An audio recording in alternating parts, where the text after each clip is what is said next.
বিশেষ অধিবেশন বসছে 2 তারিখে, এবং 2 আর 3 আপাতত এই পর্যন্ত নির্ধারিত আছে।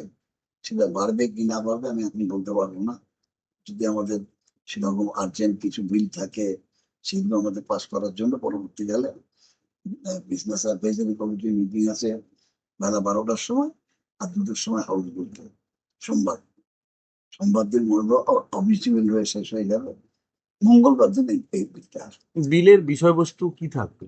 বিলের বিষয়বস্তু মূলত আজকে পশ্চিমবঙ্গের যে মানুষের মধ্যে যে একটা ক্ষোভ জন্মেছে যে মেয়ে ধর্ষণ এবং হত্যা নিয়ে, এইটাতে মুখ্যমন্ত্রী তৎক্ষণাৎ সাড়া দিয়েছিলেন। আপনাদের মনে আছে যে ফাস্ট ট্র্যাক কোর্টের কথা বলেছিলেন, দ্রুত যাতে নিষ্পত্তি হয়। কিন্তু দেখা যাচ্ছে যে সে দ্রুত নিষ্পত্তি হচ্ছে না। সিবিআই এর কাছে চলে গেল স্টেট গভর্নমেন্ট থেকে।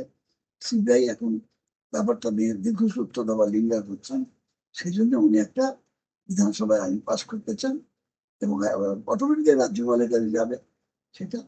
সেই আইনটাতে যাতে কোনো মানে মেয়ে ধর্ষিতা হয় অথবা ধর্ষিত হয় খুন করে খুন হতে, তার যাতে চরমতম শাস্তি হয়, এই বিষয়ে একটা দিকে আসছে।